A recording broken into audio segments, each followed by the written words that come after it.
Assalamualaikum warahmatullahi wabarakatuh.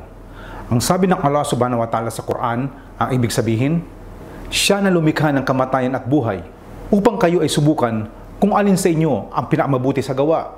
At siya ang ganap na makapangyarihan at magpatawad. Mga kapatid, ayon sa aya na ito, malinaw na ang buhay natin dito sa mundo ay puno ng pagsubok.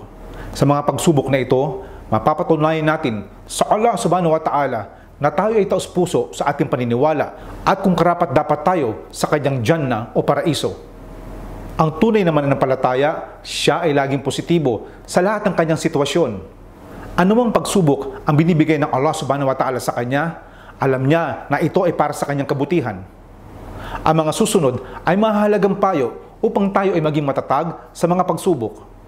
Ang unang apat ay mula sa payo ni Umar ibn al-Khattab radhiyallahu anhu. Ang una, alalahanin lagi na ang pagsubok na ating dinadanas ay hindi tungkol sa ating din, sa ating Islam o sa ating relihiyon. Ang ating din, ang ating Islam, ang pinaka-importante sa ating buhay. Dahil ito lamang ang tunay na paniniwala, ang tunay na daan, ang tunay na paraan sa ating tangkumpay dito sa lupa at sa kabilang buhay. Napakalaking pagsubok kung tayo ay nasa sitwasyon na tayo hindi makapagsala o mga sister natin ay hindi makapagsuot ng hijab. Kaya isipin po natin mga kapatid at magpasalamat tayo sa Allah subhanahu wa ta'ala na wala tayo sa sitwasyon na to, na tayo ay nakakapag-practice ng ating din. Tayo nakakapagsala, tayo nakakapag-ayuno sa buwan na Ramadan, ang mga sister ay nakakapag-hijab, o sa makatuwid, malaya tayong mag-practice o isabuhay ang ating Islam. Ang pangalawang payo mga kapatid, upang mas maging matatag tayo sa mga pagsubok, alalahanin po natin mga kapatid na marami mga Muslim na dumadanas sa mga pagsubok na mas mahirap sa pagsubok natin. Pangatlo, alalahanin po natin na ang mga pagsubok ay pagtatakip ng ating mga kasalanan. Pang-apat, alalahanin po natin na ang pinakamalaking pagsubok o kalamidad sa ating sa ating nasyon ay ang pagkamatay ng ating propeta, si Propeta Muhammad sallallahu alaihi wasallam. Kung iisipin po natin ito, lahat ng pagsubok na dadaan sa atin ay magiging magaan. Panglima, tandaan po na lahat na nangyayari sa atin ay mula sa qadar ng Allah o tadhana ng Allah. Ito ay tunay na napapagaan sa pagpasa ng ating pagsubok.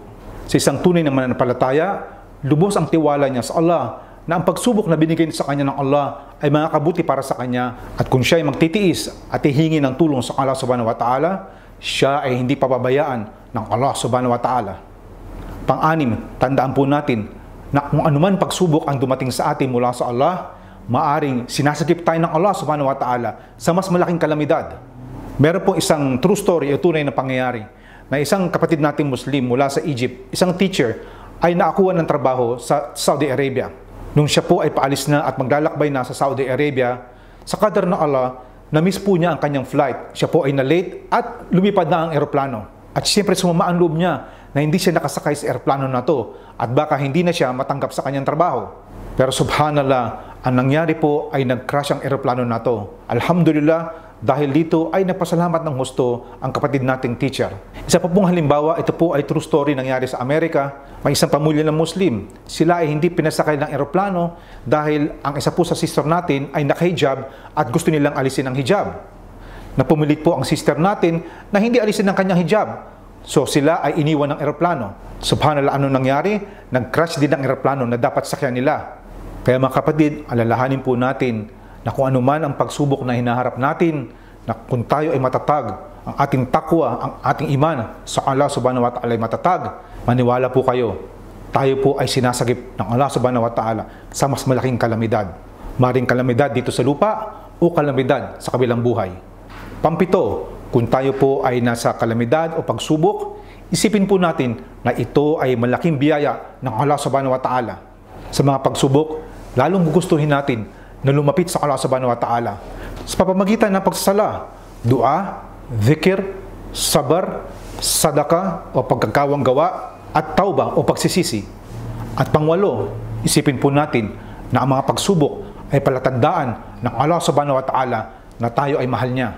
Sa mga pagsubok, tayo ay inilalagay ng Allah sa daan ng mga propeta. Kapag mahal ng Allah ang kanyang alipin, mas binibigyan siya ng pagsubok at paraan upang ang kanyang antas sa Jannah ay lalong tumaas. Nawa ay patatagin tayo ng Allah sa pagharap natin sa ating mga pagsubok. Amin. Jazakumullahu khair. Assalamualaikum warahmatullahi wabarakatuh.